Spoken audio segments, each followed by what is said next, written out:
Angkatan 45 bukan saja dari tentara, bukan saja dari polisi, tapi harus dikatakan bahwa Angkatan 45 adalah generasi yang memimpin perebutan kemerdekaan kita. Mereka yang di kelompok bersenjata dan mereka yang tidak bersenjata tapi sama-sama berjuang. Angkatan ini memiliki ciri khas yang ciri yang sangat khas. Saya kira mereka-mereka yang merasakan hubungan langsung dengan Angkatan 45 akan membenarkan pendapat saya. Banyak yang merasakan langsung, saya kira Pak Tri, Sri Sultan, ayahanda dari Sri Sultan, seorang pejuang, seorang jenderal TNI, menghadapi Belanda di Yogyakarta. Banyak di antara kita pasti pernah mengalami itu. Tapi yang saya rasakan adalah yang pertama, patriotisme yang berkobar-kobar, cinta tanah air yang luar biasa, dan kepercayaan diri, percaya diri, karena mereka merupakan bagian dari suatu generasi yang berhadapan dengan negara-negara adikuasa. Waktu itu Jepang adalah adikuasa, Inggris adikuasa, Belanda pada zamannya adalah adikuasa, the Dutch Empire. Sebelum British Empire, the Dutch Empire sangat-sangat kuat.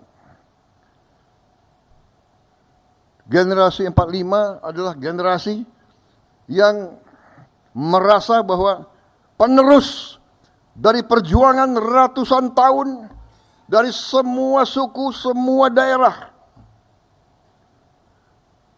yang menyatakan bahwa bangsa Indonesia tidak mau dijajah, bangsa Indonesia tidak mau jadi bangsa kuli, bangsa Indonesia tidak mau jadi bangsa pesuruh, bangsa Indonesia tidak mau jadi bangsa yang kerdil, bangsa yang miskin.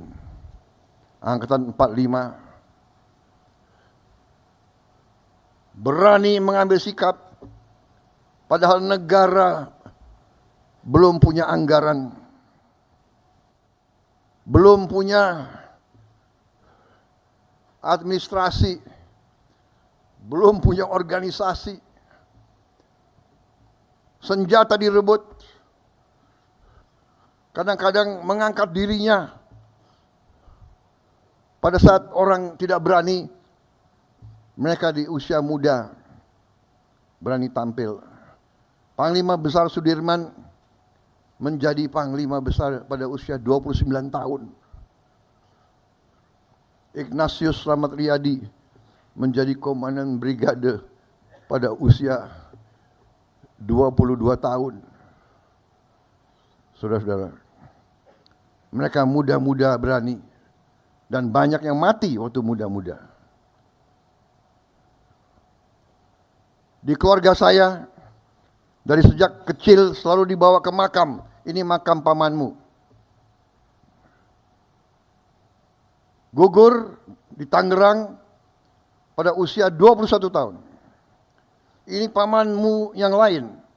Gugur di Tangerang sebagai kadet umur 16 tahun. Jadi bangsa ini berdiri di atas darah, keringat dan air mata anak-anak muda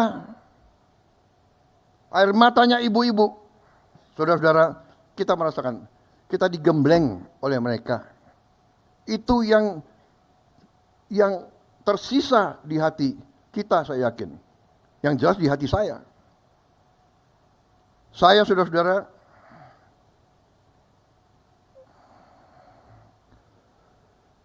bersama saudara-saudara, hampir semua, banyak senior saya di sini, guru-guru saya.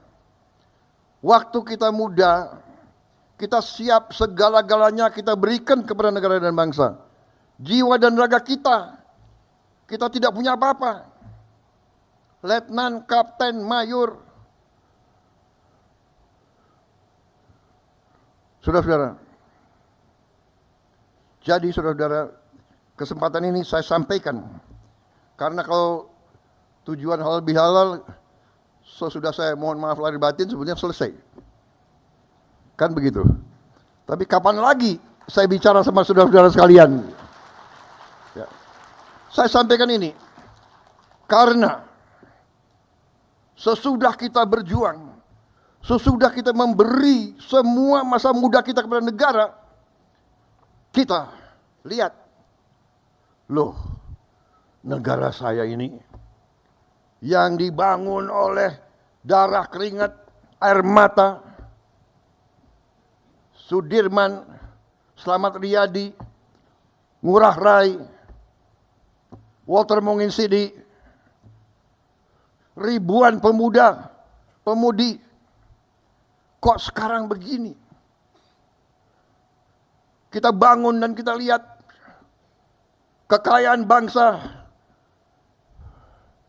kok kekayaannya tidak dirasakan oleh rakyat kebanyakan.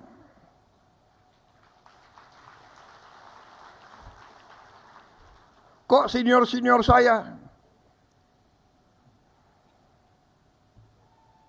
banyak yang begitu pensiun, hidupnya susah, rumahnya masih kontrak.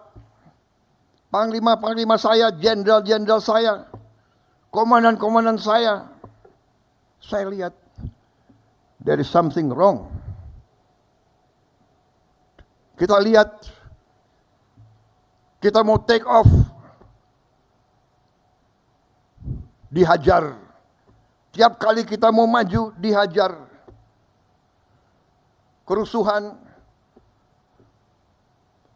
perang saudara, pemberontakan, suku lawan suku, agama lawan agama, gak jelas. Tapi kita sebagai jenderal, kita sebagai prajurit, kita lama-lama kita belajar. Oh, rupanya ini kita ini dari ratusan tahun di Veda et Impera, di Veda et Impera, di Veda et Impera, kita selalu dipecah belah, dipecah belah, dan dipecah belah. Dan karena kita dipecah belah, tidak ada,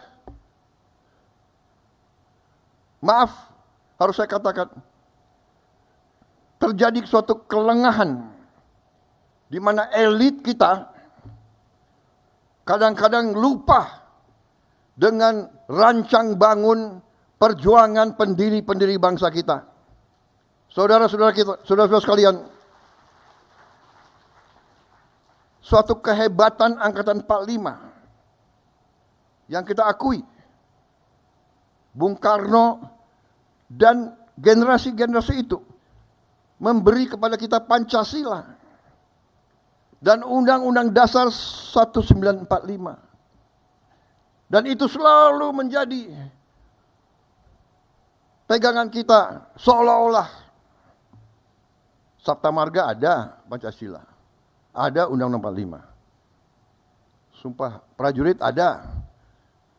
Setiap produk selalu ada Undang-Undang Dasar 45 Pancasila. Tapi maaf, saya katakan banyak di antara elit yang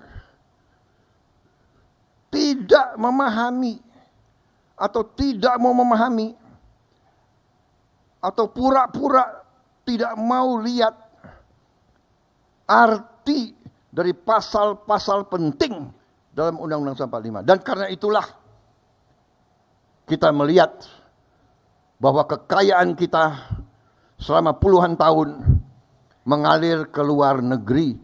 Kekayaan kita tidak tinggal di Republik kita.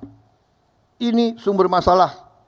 Dan karena inilah saya terjun ke medan politik. Saya terjun ke medan politik karena Angkatan 45 mengajarkan kepada saya dan kepada kalian semua bahwa kita harus menyelamatkan bangsa dan rakyat dan tanah air kita. Dan mereka mengajarkan kepada kita semangat tidak mengenal menyerah. Saya tidak rela kekayaan bangsa kita tidak dinikmati oleh rakyat Indonesia. Saya tidak rela. Dan karena itu saya terjun ke politik. Kita TNI selalu dituduh bahwa kita mau jadi diktator. Selalu dituduh. Padahal saya ingatkan ke banyak tokoh-tokoh situ. Coba buka sejarah dunia, ya. Tunjukkan contoh di mana ada sebuah tentara yang mundur dari politik, dari kekuasaan. Kita mundur dengan rela. Reformasi itu, saudara-saudara, yang mensukseskan reformasi itu adalah tokoh-tokoh TNI dan Polri. ABRI. Kita harus mengatakan apa yang benar. Dan maaf, sekarang kalau disurvei rakyat Indonesia, mana institusi yang paling Anda percaya? Tanya rakyat, yang teratas adalah TNI, tentara.